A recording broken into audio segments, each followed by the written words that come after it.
Soy Carlos Farrell, esto es El Prisma de la Historia y hoy hablaremos sobre las tres guerras púnicas.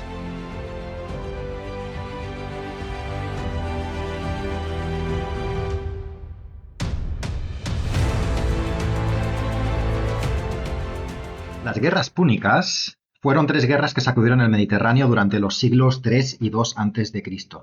Se enfrentaron, por un lado, a la República Romana, un imperio por aquel entonces casi exclusivamente terrestre, y que se encontraba en plena fase de crecimiento, habiendo conquistado casi toda la Italia peninsular. Y por otro lado, Cartago era un imperio marítimo consolidado, con sede en la actual Túnez y con posesiones en todo el Mediterráneo occidental. La primera contienda, que conocemos como la Primera Guerra Púnica, dio comienzo en el año 264 a.C. y se libró casi en exclusiva en Sicilia, aunque con algunos combates puntuales en el norte de África. Fue muy larga, extendiéndose hasta el 241 a.C., y terminó en derrota cartaginesa. Tras una paz con condiciones muy duras, el imperio cartaginés experimentó un periodo de inestabilidad y debilidad, con revueltas internas que pusieron en peligro su existencia. La Segunda Guerra Púnica, y la más conocida, empezó en el año 218 a.C. y finalizó en el año 201 a.C. En la contienda participaron los generales más famosos de la época. Por un lado, el cartaginés Aníbal Barca y por otro el romano Escipión el africano. La guerra nuevamente fue ganada por Roma. Sin embargo, mostró las debilidades del poder romano y lo cerca que había estado Roma de sucumbir. La última y menos conocida se inició en el año 149 a.C., siendo la más breve de todas, ya que finalizó 3 años más tarde. Esta última contienda supuso el fin y la aniquilación total del pueblo cartaginés, que ya nunca pudo recuperarse de la destrucción total de su ciudad y la aniquilación de sus ciudadanos. Antes de entrar en profundidad en lo que fue la guerra en sí, me gustaría realizar un pequeño análisis de los dos contendientes y en qué situación se hallaban.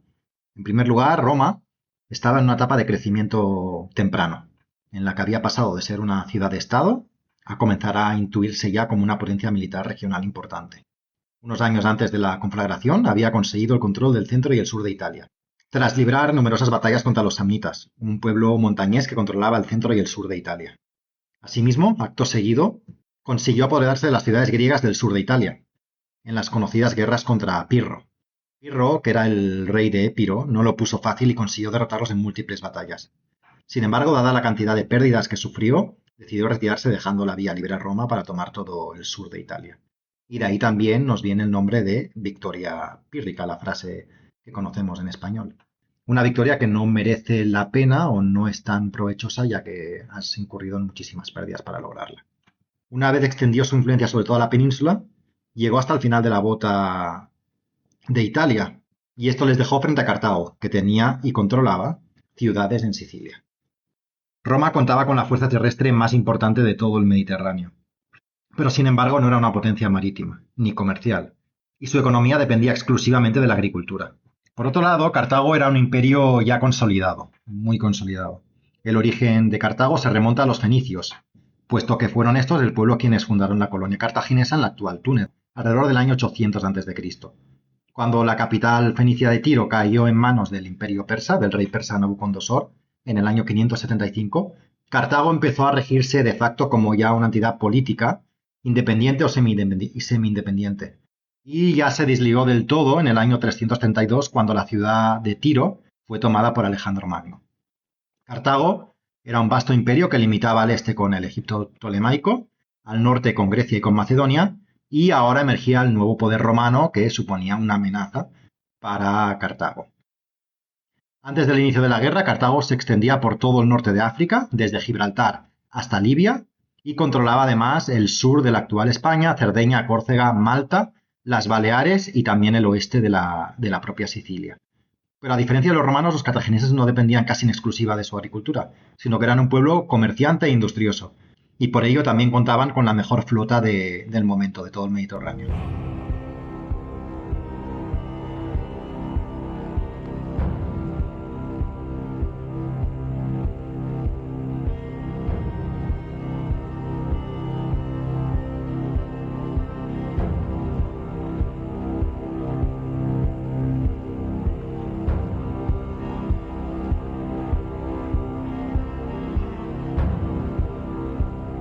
A Cabe preguntarnos entonces qué relación tenían Cartago y Roma antes del conflicto, antes de que estallara el conflicto.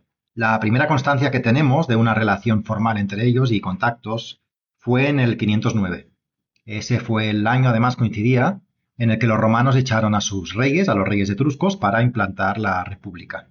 En ese momento firmaron un tratado con Cartago en el que se comprometían a no comerciar con las tierras al oeste y al sur del Golfo de Túnez, a cambio de que Cartago no se metiera o se inmiscuyera en los asuntos internos romanos.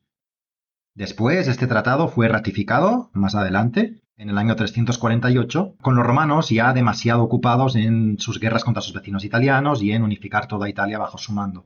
Además, los romanos tampoco eran un pueblo comerciante, ya que dependían de la agricultura, y por tanto tampoco les interesaba en demasía el comercio, las rutas comerciales que podían haber al oeste de la península itálica. Las cosas, ¿cuándo empezaron a cambiar? Pues empezaron a cambiar cuando, debido a la presión romana, los pueblos itálicos, que se sentían muy presionados, empezaron a bajar y amenazar a los dominios de las ciudades griegas y de la propia Cartago, que estaba en Sicilia, recordémoslo. En ese momento ya el escenario estaba servido para un eventual choque, un conflicto o una guerra. ¿Cómo empezó entonces la primera contienda, la primera guerra púnica? El origen más temprano lo podemos hallar en el año 288. En ese año, un grupo de mercenarios renegados que habían cesado en su servicio y se conocían como mamertinos, que significa literalmente los hijos de Marte, que era el dios de la guerra, tomaron la ciudad de Mesana. Mataron a todos los hombres y se casaron con las mujeres. Y lograron mantener este feudo durante 2 décadas. Pero sin embargo, eran comunes sus incursiones y saqueos a las ciudades vecinas. Y en ese momento la isla estaba dividida en 3 zonas de influencia. El oeste de la isla estaba bajo control cartaginés, el noreste bajo el control mamertino y el sureste bajo el control de la ciudad de Siracusa y su líder, que era Hierón II. El líder de Siracusa, Hierón, cansado de la constante amenaza mamertina, decidió acabar con ellos, y los mamertinos, muy asustados, pidieron ayuda tanto a Cartago como a Roma. Cartago aceptó, mandó un destacamento armado, un grupo de hombres, una guarnición a la ciudad para defenderla, y habló con Hierón, el rey de Siracusa, para que no atacaran la ciudad, ya que ellos la estaban protegiendo. Pero se dio la casualidad que Roma también aceptó el pedido de ayuda de los mamertinos. Los mamertinos, al ver que se aproximaba un contingente romano, el contingente romano que les iba a prestar ayuda, decidieron faltar a su pacto, faltar a su palabra y romper la alianza con Cartago. Asesinaron entonces al destacamento cartaginés que había sido enviado a su ciudad para disuadir a Hierón de atacarla, y fue entonces cuando tanto Hierón y Siracusa como los cartagineses fueron a acabar con la amenaza mamertina común. Y a las puertas de la ciudad se encontraron los 3 ejércitos: el ejército romano, el ejército cartaginés y el ejército de Siracusa. Pues estando acampados, los romanos atacaron al ejército de Siracusa, que viéndose en peligro, se retiraron a su ciudad. Y con Hierón fuera de combate al día siguiente y con la perspectiva de enfrentarse a toda una legión romana, los cartagineses también se retiraron. Cartago, con razón, consideró este hecho como una clara interferencia en sus intereses y a partir de entonces la temperatura empezó a subir. Al año siguiente Roma se plantó en Siracusa, la ciudad de Hierón, con 40.000 hombres.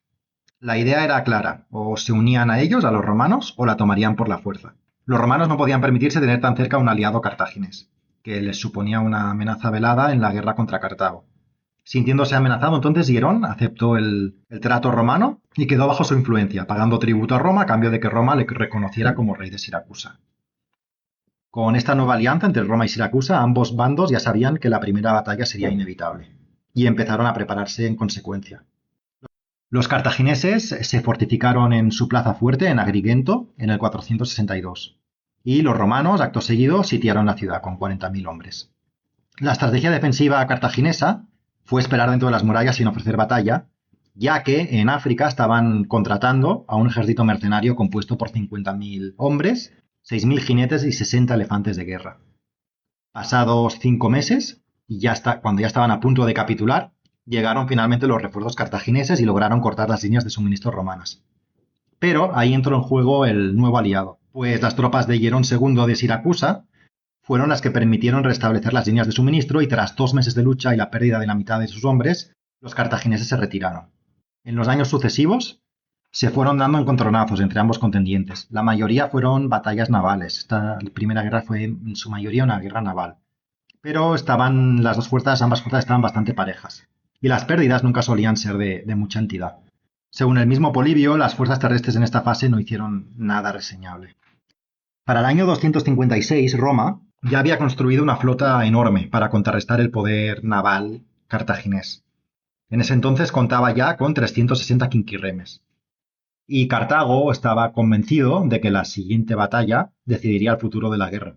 Si esta se quedaría simplemente como una guerra regional en Sicilia o si esta se movería al norte de África. En la siguiente batalla, los romanos lograron imponerse gracias a una innovación técnica, el Corvus, que era un puente de abordaje que les permitía convertir los combates navales en terrestres. Y ahí, dada su superioridad terrestre, lograron imponerse. Con esta victoria, Roma se preparó entonces para invadir África. Los romanos capturaron Aspis, que era una ciudad en Túnez, y la usaron como cabeza de puente para empezar su invasión. Ganaron entonces varias batallas y consiguieron que los cartagineses retrocedieran hasta la propia ciudad de Cartago. Los cartagineses, que estaban desesperados, tenían que hacer algo porque no podían parar el empuje romano y decidieron contratar unos mercenarios griegos, encabezados por un espartano, Jantipo, que fue a la vez el principal consejero militar de Cartago en esta época. En el año 255 se le dieron plenos poderes y consiguió aplastar al ejército romano que estaba acampado en Túnez y expulsar a todos los romanos de África. Consiguiendo expulsar a los romanos de África y subiendo muchísimo la moral cartaginesa, el teatro de operaciones volvió a Sicilia. El general cartaginés Asdrúbal pensó que debía aprovechar la coyuntura para tomar Palermo. Sin embargo, era una ciudad muy bien defendida y su ataque fue rechazado. Sufrió una derrota humillante y su ejército fue prácticamente aniquilado. Para que os hagáis una idea de la magnitud del desastre, las tropas romanas consiguieron capturar un total de 60 elefantes, la mayoría de los cuales fue enviado a Roma. Después de esta derrota, y ya en el 250, Cartago solo contaba con Lilibea como último punto fuerte cartaginés en Sicilia. El mismo Polibio dijo que su captura facilitaría llevar la guerra de nuevo a Libia y a África.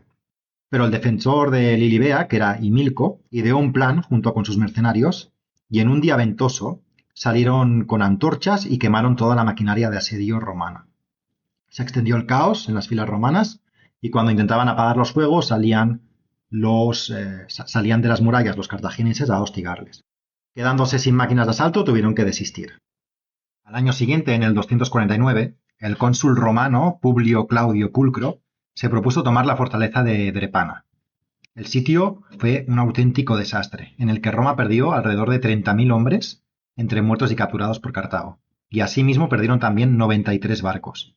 Esta derrota fue tan y tan dura que Roma no pudo construir una flota similar hasta pasados 7 años de la batalla, y fue un auténtico respiro para los cartagineses.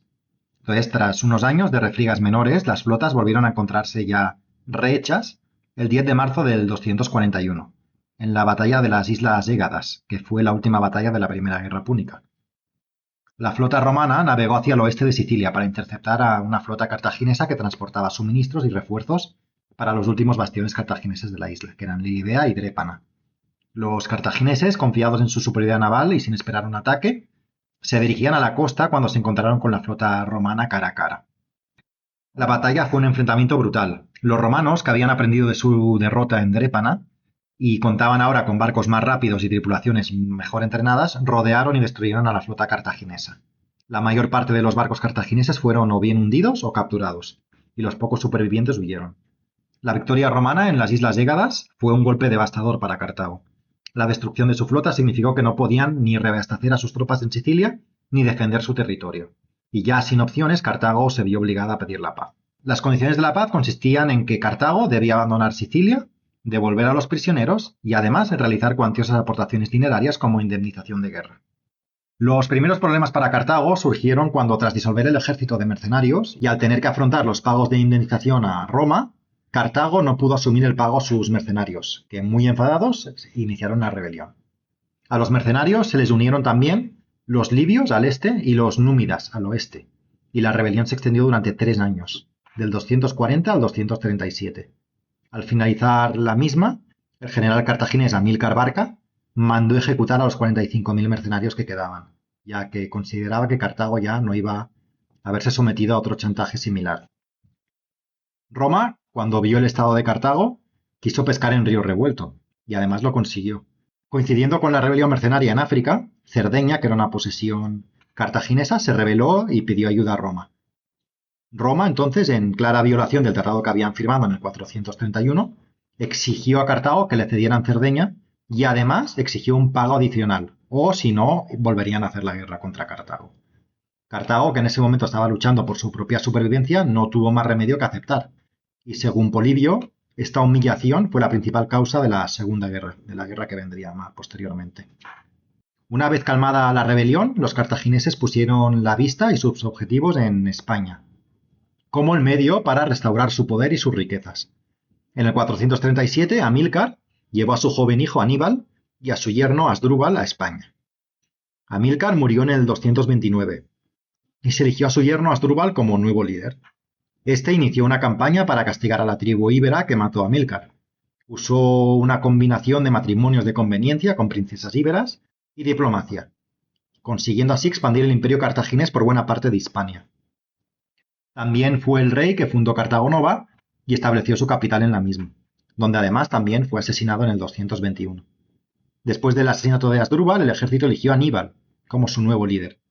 Aníbal, que dejó atrás las políticas moderadas de Asdrúbal, optó de nuevo por políticas de conquista más parecidas a las de su padre, Amílcar, y en el 220 capturó Salamanca. En el 218, Aníbal atacó Sagunto, que era un aliado romano, y empezó así la segunda de las guerras púnicas, puesto que Roma, tras ver que Cartago atacaba a Sagunto, declaró la guerra a Cartago.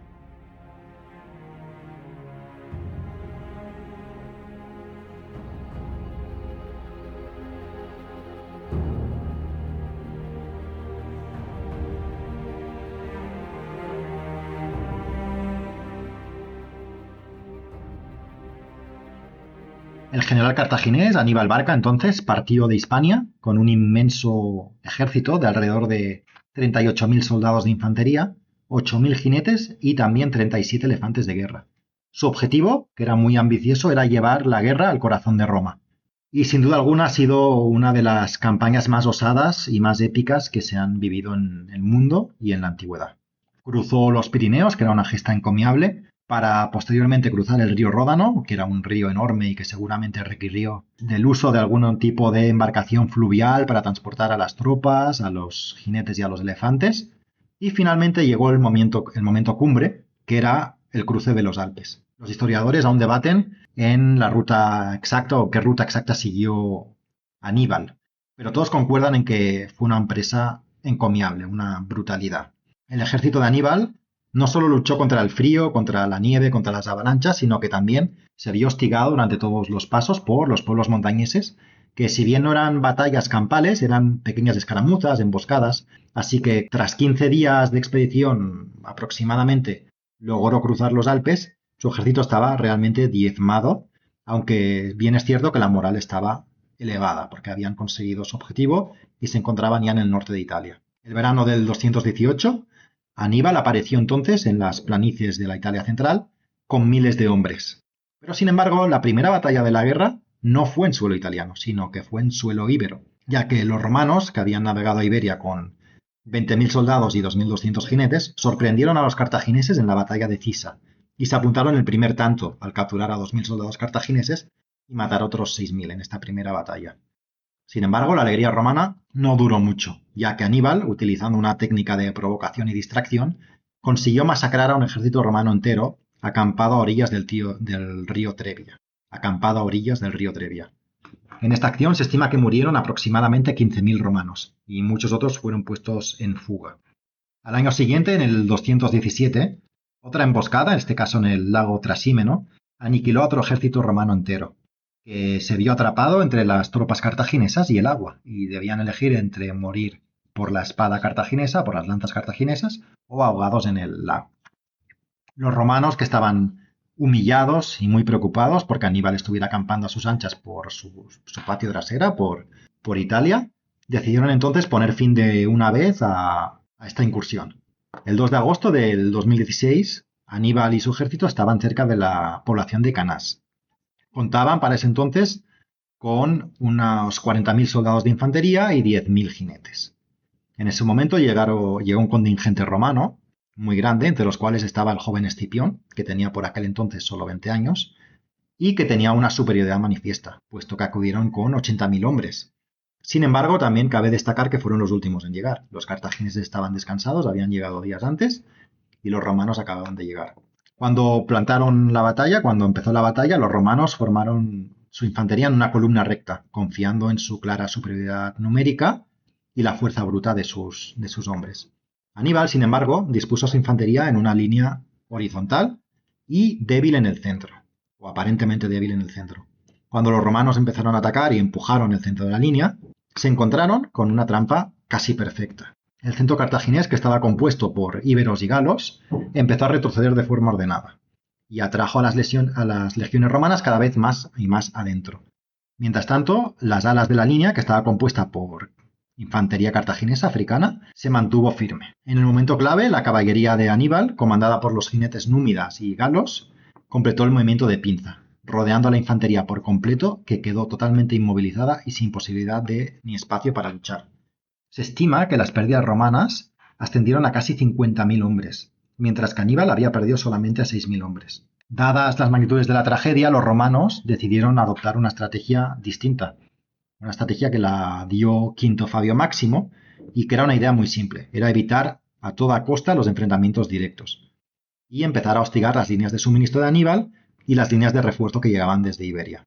Gracias a esta estrategia, Aníbal no consiguió grandes victorias y vio como la mayoría de las ciudades se le resistían. Si bien es cierto que tomó algunas, nunca consiguió tomar su objetivo, que era Roma, que se le seguía resistiendo. Mientras la guerra de desgaste se prolongaba en Italia, el verdadero cambio y lo que marcó el cambio en la guerra se produjo en la península ibérica, en Iberia, ya que en el año 211 el Senado envió a Publio Cornelio Escipión, que tenía por aquel entonces 26 años. Escipión demostró ser un líder militar muy a la altura de Aníbal y en el 209, con un movimiento audaz, un ataque sorpresa, logró tomar Cartago Nova, la capital cartaginesa en la península. Y esta victoria le dio un gran botín y además fue un golpe de moral muy duro para los cartagineses. El golpe de gracia, sin embargo, llegó en el 207, cuando Asdrúbal Barca, que era el hermano de Aníbal, también había cruzado los Alpes con un ejército de refuerzo, pero fue interceptado y lo aniquilaron en la decisiva batalla de Metauro. Al enterarse de la muerte de su hermano, Aníbal ya veía que sus opciones se iban terminando, pero realmente lo que cambió totalmente la balanza fue la victoria de Escipión en Iberia, que consiguió expulsar a las tropas cartaginesas ya en el año 206 de toda Iberia. Con Cartago fuera de Hispania, el suministro constante de hombres y de riquezas se evaporó para Aníbal, y ya la guerra parecía que se empezaba a decantar hacia uno de los lados. Escipión entonces decidió volver a Roma, que lo recibieron como un héroe, y convenció al Senado que la única forma de acabar con la amenaza cartaginesa era llevar la guerra a territorio cartaginés. Con su ejército listo, Escipión partió hacia África y a su llegada obligó a Cartago a llamar otra vez hacia África a su general Aníbal. Aníbal respondió a la llamada y volvió tras 12 años en Italia, junto con 12.000 veteranos cartagineses que habían luchado contra los romanos. Se estima que en el tiempo antes de la última batalla, Aníbal pudo reunir alrededor de 40.000 hombres, 4.000 jinetes y 80 elefantes. Pero sin embargo, de esos 40.000 realmente preparados y capacitados para luchar contra los romanos eran los 12.000 veteranos. Los demás eran soldados muy noveles que no tenían ningún tipo de experiencia en combate. Por otro lado, las fuerzas de Escipión eran de alrededor de 40.000 hombres también, y 6.000 jinetes, que estaban comandados y liderados por el rey númido Masanisa. Ambas fuerzas finalmente convergieron y se enfrentaron cerca de la ciudad de Zama, donde la pericia en combate de Escipión junto con la inexperiencia del nuevo ejército cartaginés hizo que los romanos los aplastaran. Los cartagineses perdieron 20.000 hombres, mientras que el ejército romano solo perdió 1.500. Con esta derrota ya supuso el final de la guerra y los cartagineses pidieron la paz. Roma exigió, como contrapartida, la cesión total de las tierras hispanas, el desmantelamiento de la flota y una indemnización 3 veces mayor a la de la Primera Guerra Púnica. Respecto a Aníbal, Escipión, que pasaría a ser conocido como el africano gracias a la batalla y a la victoria en Zuma, decidió dejarlo vivir y que su pueblo lo eligiera como magistrado, y fue una práctica que después, a lo largo del tiempo, Roma utilizaría en más ocasiones. A todo esto, Aníbal, que fue perdonado, finalmente no murió en batalla. Se dice que murió cerca del año 183 cuando estaba sirviendo a varios reyes helénicos contra las invasiones romanas. y se cree que fue o bien envenenado o muerto a partir de una infección que le causó su propia espada, pero no se sabe con certeza. Cartago, entonces, después de la guerra, cumplió estrictamente y religiosamente los términos del Tratado de Paz, pagó por entero la indemnización y experimentó tras ello un notable crecimiento económico, volviendo a erigirse como un emporio comercial importante en el Mediterráneo. Sin embargo, nunca volvió a ser la potencia militar que fue en el pasado. Su crecimiento, aún así, fue visto con mucho recelo en Roma, y esto se ilustraba perfectamente en figuras como la de Catón el Viejo y su frase de Cartago delenda est, que son buena prueba de ello. En el año 150, Cartago, recuperada ya totalmente de la guerra y convertida en una potencia comercial importante en el Mediterráneo, empezó a sufrir ataques del rey númida Masinisa, que era un aliado romano. Según el tratado que tenían con Roma, que habían firmado, Cartago no podía usar la fuerza contra ningún aliado de Roma. Entonces Cartago, con muy buena voluntad, al librar las batallas con los númidas, apresaron prisioneros y mandaron a 300 rehenes a Roma, para hacer ver a los romanos que ellos iban de buena fe y que solo se estaban defendiendo. Esto funcionó, pero solo durante un breve periodo de tiempo, ya que pronto los romanos empezaron a hacer más demandas y exigencias. Por ejemplo, y la que colmó el vaso fue la que deberían evacuar la ciudad y establecerla 16 kilómetros tierra adentro. Esto para un pueblo como el cartaginés, que se basaba en el comercio marítimo y en la pesca, era totalmente inasumible, era la pérdida de su ciudad y de sus riquezas. Entonces, en el año 149, incitados por Catón el Viejo y viendo que Cartago no se plegaba a sus demandas, los romanos decidieron invadir y destruir la ciudad de Cartago. Enviaron a la ciudad un ejército de 80.000 hombres y 4.000 jinetes, mientras los defensores en los ciudadanos de Cartago eran 230.000. Se trataba además de una ciudad que estaba muy bien amurallada, con algo más de 34 kilómetros de muralla y en algunas zonas y regiones con muralla incluso triple. Además, los defensores, que luchaban literalmente por su vida, idearon algunos avances o idearon algunas tácticas novedosas, como por ejemplo quemar sus propios barcos y enviarlos sin tripulantes hacia los barcos romanos para que chocaran y crearan incendios en la flota enemiga. En 2 años los romanos no consiguieron ningún tipo de avance, estaban totalmente estancados. Sin embargo, todo cambió cuando se envió a un nuevo comandante en el año 147, que era el joven Cornelio Escipión Emiliano, que era hijo adoptivo de Escipión el africano. Este finalmente logró romper las defensas de la ciudad en el año 146 y entró en la primavera en la ciudad. Las tropas romanas en la ciudad no tuvieron ningún tipo de piedad y por 7 días el ejército romano luchó casa por casa, matando y saqueando todo lo que encontraba. Pasados esos 7 días, Escipión Emiliano ordenó quemar la ciudad hasta sus cimientos. Del sitio romano sobrevivieron solamente 50.000 cartagineses de los 230.000 que inicialmente poblaban la ciudad. Y el resto, esos 50.000, fueron vendidos como esclavos. Roma pasó a poseer de facto y de jure los dominios de Cartago e implantó la nueva capital de la provincia africana en Útica. Tras esta última guerra, Cartago dejó de existir y Roma se convirtió en la potencia hegemónica de todo el mar Mediterráneo.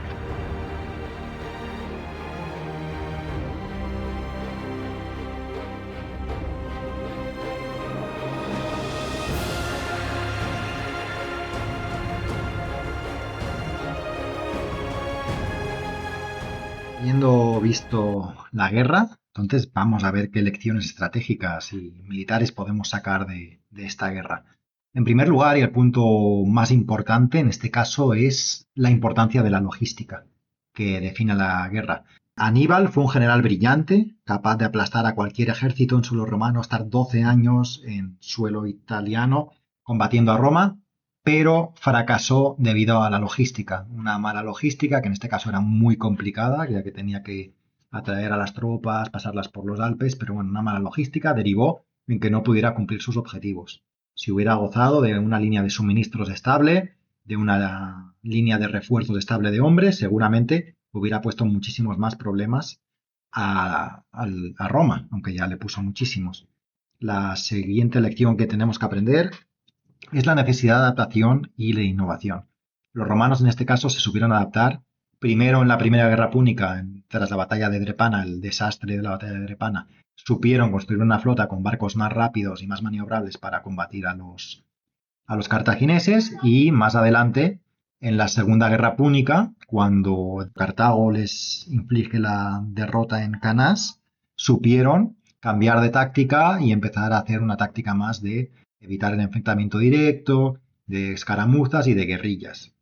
Esta adaptabilidad fue la que le dio margen de maniobra a Roma para poder ir actuando, cambiando y moldeando cómo debían de luchar en cada momento. Y después las lecciones que podemos aprender también es las consecuencias del fracaso, ya que en este caso, al sembrar tanto odio durante tantos años, vemos como finalmente uno de los contendientes, en este caso Cartago, aunque en la fase final, en el año 150, ya era un imperio totalmente comercial y sin ansias imperialistas ni militares, fue aniquilada por completo debido al miedo al resurgimiento cartaginés que tenían los senadores romanos, más representados en la figura de Catón. Y hasta aquí el episodio de hoy. Espero que os haya gustado y si queréis seguir escuchando estos episodios, pues no dudéis en escucharme en el siguiente episodio que será la semana que viene.